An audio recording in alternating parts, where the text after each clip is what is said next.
नमस्कार आमी डाक्तार मानवेंद्र मंडल hello homeopathy YouTube चैनेले आपनादेर सकलके स्वागत जानाई। आज के এই ভিডিওতে আমরা আঁচিলের বেস্ট কয়েকটি হোমিওপ্যাথি ওষুধ সম্পর্কে আলোচনা করব, কিন্তু তার আগে আমরা জেনে নেব আঁচিল কি এবং আঁচিল কেন হয়। আঁচিল হলো একটি নন ক্যান্সারাস এপিডার্মাল ওভারগ্রোথ, অর্থাৎ এই আঁচিল কিন্তু নন ক্যান্সারাস, অর্থাৎ আঁচিল থেকে কোনোদিন কিন্তু ক্যান্সার হওয়ার সম্ভাবনা থাকে না। কিন্তু অনেকেই জানেন না যে আঁচিল একটি ভাইরাস ঘটিত রোগ, অর্থাৎ আঁচিলটি একটি ভাইরাসের কারণে হয়ে থাকে, যে ভাইরাসটির নাম হলো হিউম্যান প্যাপিলোমা ভাইরাস বা এইচপিভি। অর্থাৎ আঁচিল হলো একটি সংক্রামক রোগ। এর ফলে শরীরের এক স্থান থেকে অন্য স্থানে আঁচিল যেমন ছড়িয়ে পড়তে পারে, ঠিক তেমনই একজনের শরীর থেকে অন্য একজনের শরীরে সংস্পর্শের মাধ্যমে এই আঁচিল ছড়িয়ে যেতে পারে। আঁচিল যে কোনো বয়সেই হতে পারে, কিন্তু যেসব মানুষের রোগ প্রতিরোধ ক্ষমতা কম, বিশেষ করে যারা ডায়াবেটিস বা অন্যান্য পুরাতন রোগে ভুগছেন, তাদের এই ধরনের আঁচিল হওয়ার সম্ভাবনা সবচেয়ে বেশি থাকে।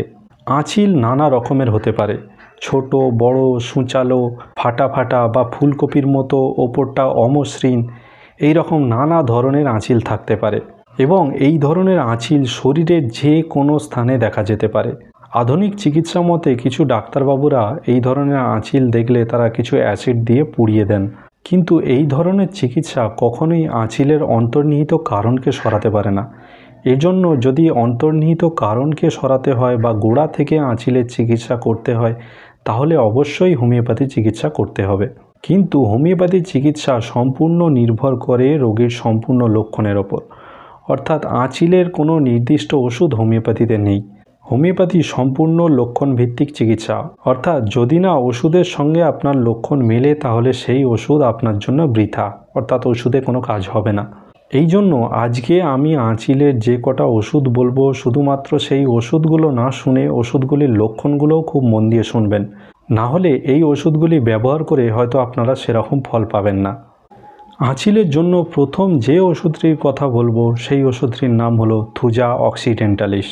থুজার আঁচিলগুলি সাধারণত একটু বড় বড় সাইজের এবং গোল গোল সাইজের হয়ে থাকে এবং এই ধরনের আঁচিলের ওপরটা ফুলকপির মতো অমসৃণ হয়ে থাকে এবং থুজার সমস্ত আঁচিল শরীরের বাম দিকেই বেশি দেখা যায়। এই থুজার একটি বিশেষ মানসিক লক্ষণ আছে, এদের বদ্ধমূল ধারণা।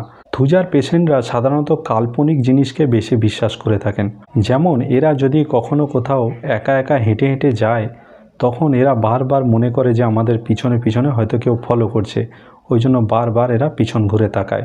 এছাড়াও থুজা পেশেন্টরা মনে করে আমাদের হয়তো কেউ কোনো মন্ত্রশক্তি দ্বারা ক্ষতি করছে, আমাদেরকে বান মারছে, আমাদেরকে ওষুধ করছে।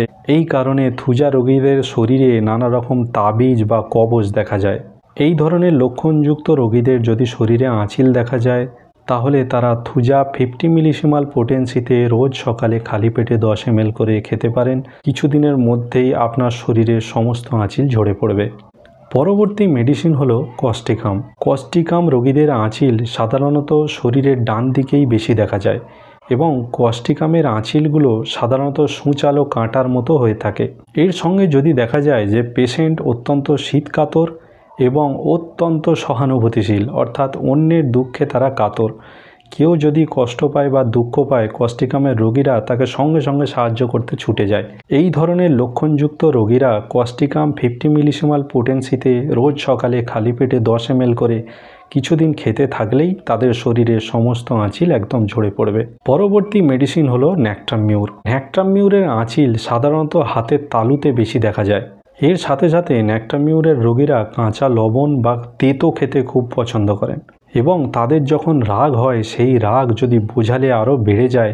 এই ধরনের লক্ষণে ন্যাক্টামিউর 50 মিলিসিমাল পোটেন্সিতে রোজ সকালে খালি পেটে 10 ml করে কিছুদিন খেতে থাকলেই এই ধরনের আঁচিল থেকে আপনারা খুব সহজেই মুক্তি পেয়ে যাবেন। আরেক ধরনের আঁচিল দেখা যায় যেটা সাধারণত ডুমুরের মতো হয়ে থাকে এবং এই ধরনের আঁচিল থেকে প্রায়ই রক্তস্রাব হতে দেখা যায়।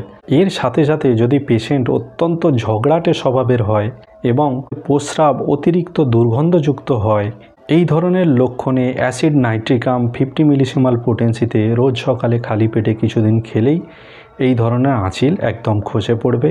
এর সাথে সাথে আপনাদের বিহেভিয়ার এবং অন্যান্য রোগ লক্ষণও কমে যাবে। আজকে এই পর্যন্তই। পরবর্তীকালে আবার একটি নতুন বিষয় নিয়ে আপনাদের সামনে উপস্থিত হব। সবাই সুস্থ থাকবেন, ভালো থাকবেন, নিয়মিত শরীরচর্চা করবেন। ধন্যবাদ।